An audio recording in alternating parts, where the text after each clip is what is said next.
ہندوستان میں لوک سبھا عام انتخابات کے نتائج سامنے آ گئے ہیں، جن کے مطابق بی جے پی کی قیادت والے اتحاد این ڈی اے نے سادہ اکثریت حاصل کر لی ہے اور وہ حکومت بنانے کی پوزیشن میں ہے۔ تاہم اپوزیشن اتحاد انڈیا میں شامل جماعتوں نے بھی حکومت سازی کی کوشش شروع کر دی ہے۔ ہندوستان کے الیکشن کمیشن کے جاری کردہ شیڈول کے مطابق گزشتہ لوک سبھا انتخابات کے نتائج کل دیر رات تک مکمل ہو گئے۔ ان انتخابات میں کوئی بھی سیاسی جماعت اکیلے دم پر حکومت سازی کے لیے درکار اکثریت حاصل کرنے میں ناکام رہی۔ تاہم حکمراں اتحاد این ڈی اے مجموعی طور پر 292 نشستیں حاصل کرنے میں کامیاب رہا، جبکہ اپوزیشن جماعتوں کے اتحاد انڈیا نے 234 نشستیں حاصل کی۔ سب سے زیادہ نشستیں حاصل کرنے والی پارٹی بی جے پی رہی، جس نے 240 سیٹوں کو اپنے نام کیا، جبکہ کانگریس، سماجوادی پارٹی، ترنمول کانگریس اور ڈی ایم کے بالترتیب دوسرے سے 5ویں نمبر پر رہیں، جنہوں نے ترتیب وار 99، 37، 29 اور 22 نشستوں پر اپنا قبضہ جمایا۔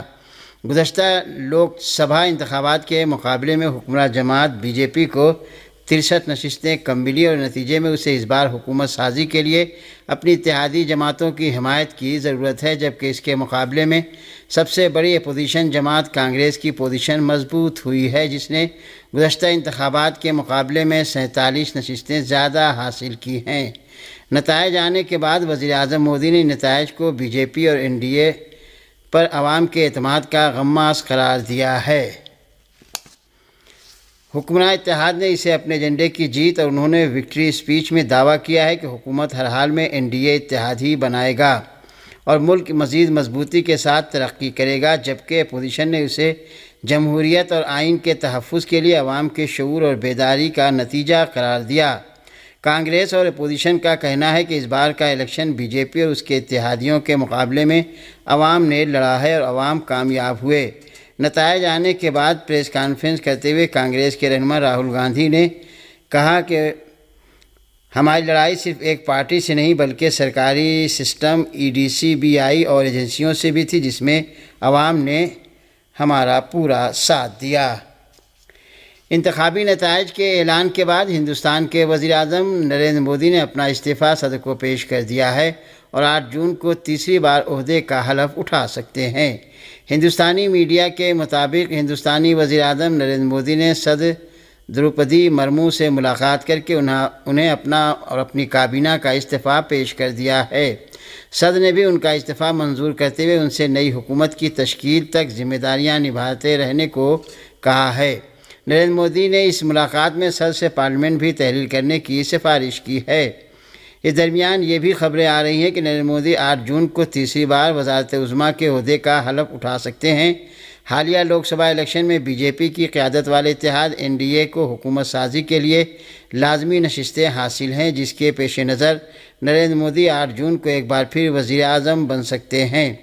نریندر مودی نے صدر سے ملاقات سے پہلے اپنی کابینہ کی آخری میٹنگ بھی کی، جس میں انہوں نے کہا کہ ہار جیت الیکشن کا حصہ ہے اور یہ نمبر گیم ہے۔ ان کا کہنا تھا کہ گزشتہ 10 برسوں سے ہم نے جو اچھا کام کیا ہے اسے آئندہ بھی جاری رکھیں گے۔ یہ بھی اطلاعات ہیں کہ آج ہی حکمراں اتحاد این ڈی اے کا اجلاس ہو رہا ہے، جبکہ اپوزیشن اتحاد انڈیا کا بھی اجلاس آج ہی ہونے والا ہے اور بہت سے مبصرین ایسے بھی ہیں کہ حکومت سازی کے لیے انڈیا الائنس پر بھرپور کوشش کر رہی ہے۔ فلسطین کی تحریک حماس نے ایک بیان میں اعلان کیا ہے کہ جنگ کی بھیٹ چڑھنے والے بچوں کے عالم دن کی ایسی حالت میں آمد ہے کہ غزہ اور غرب اردن کے خلاف وحشیانہ صہیونی جارحیت کا سلسلہ گزشتہ 8 مہینوں سے مسلسل جاری ہے۔ فلسطین کی شہاب نیوز ایجنسی کی رپورٹ کے مطابق فلسطین کی تحریک حماس نے ایک بیان میں اعلان کیا ہے کہ جنگ کی بھیٹ چڑھنے والے بچوں کے عالمی دن کی ایسی حالت میں آمد ہے کہ غزہ اور غرب اردن کے خلاف وحشیانہ صہیونی جارحیت اور خاص طور سے بچوں کے بہیمانہ قتل عام کا سلسلہ گزشتہ 8 مہینوں سے مسلسل جاری ہے اور غاصب صہیونی حکومت کی جارح فوج فلسطینی عام شہریوں، عورتوں نیز بچوں کی نسل کشی جاری رکھے ہوئے ہے۔ فلسطین کی تحریک حماس نے اپنے بیان میں جارحیت کی بھیٹ چڑھنے والے بچوں کے عالمی دن کے موقع پر غاصب صہیونی حکومت کی جارح فوج کے جاری وحشیانہ جرائم کے پیش نظر تاکید کی ہے کہ ہر سال اس عالمی دن کی مناسبت سے اقوام متحدہ اور عالمی برادری نیز عالمی اداروں کو فلسطینی عام شہریوں، خاص طور سے عورتوں اور بچوں کو پناہ گزین کیمپوں تک میں جارحیت کا نشانہ بنائے جانے کی یاد دہانی کراتا ہے۔ فلسطین کی تحریک حماس نے اس بیان میں اقوام متحدہ سے مطالبہ کیا ہے کہ وہ دربدر فلسطینی عام شہریوں اور پناہ گزینوں اور بے گھر عام شہریوں کا بہیمانہ قتل کرنے پر غاصب صہیونی حکومت کو بلیک لسٹ کرے اور اس سلسلے کو بند کرانے میں اپنی انسانی اور اخلاقی ذمہ داریوں پر عمل کرے، کیونکہ غاصب صہیونی حکومت نے نہ صرف بین الاقوامی قوانین بلکہ انسانی حقوق کا بھی گلا گھونٹا ہے۔ فلسطین کی تحریک حماس نے اس بیان میں فلسطینی عام شہریوں، خاص طور سے عورتوں اور بچوں کو پناہ گزین کیمپوں تک میں جارحیت کا نشانہ بنائے جانے پر عالمی اداروں کی خاموشی کو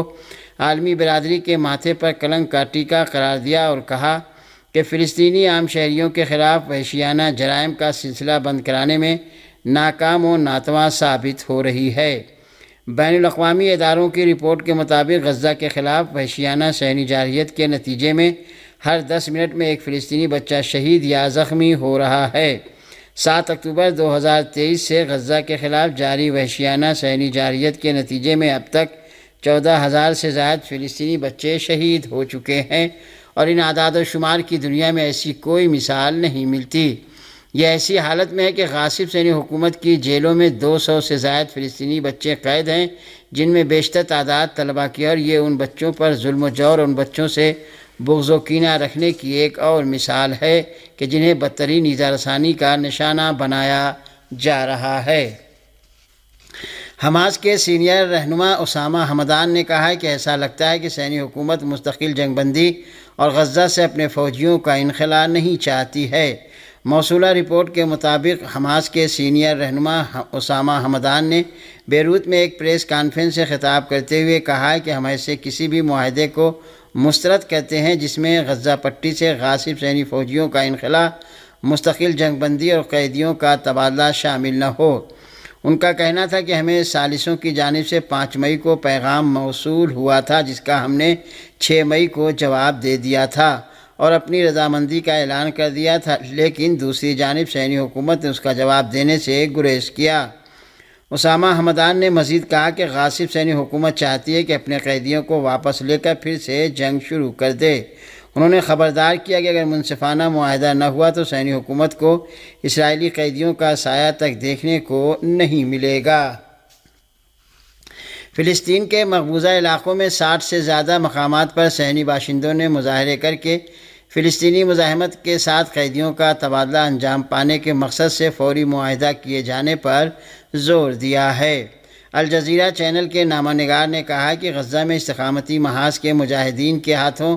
قیدی بنائے گئے صہیونیوں اور فلسطینی قیدیوں کے درمیان فوری تبادلے کے مطالبے میں شدت آ گئی ہے، اور آج مقبوضہ علاقوں میں اس سلسلے میں 60 سے زائد مقامات پر مظاہرے ہو رہے ہیں۔ الجزیرہ کے مطابق غزہ میں صہیونی قیدیوں کے اہل خانہ کا احتجاج تل ابیب میں جاری ہے، اور انہوں نے مقبوضہ فلسطینی علاقوں کے مرکز میں اہم شاہراہوں کو بند کر دیا ہے۔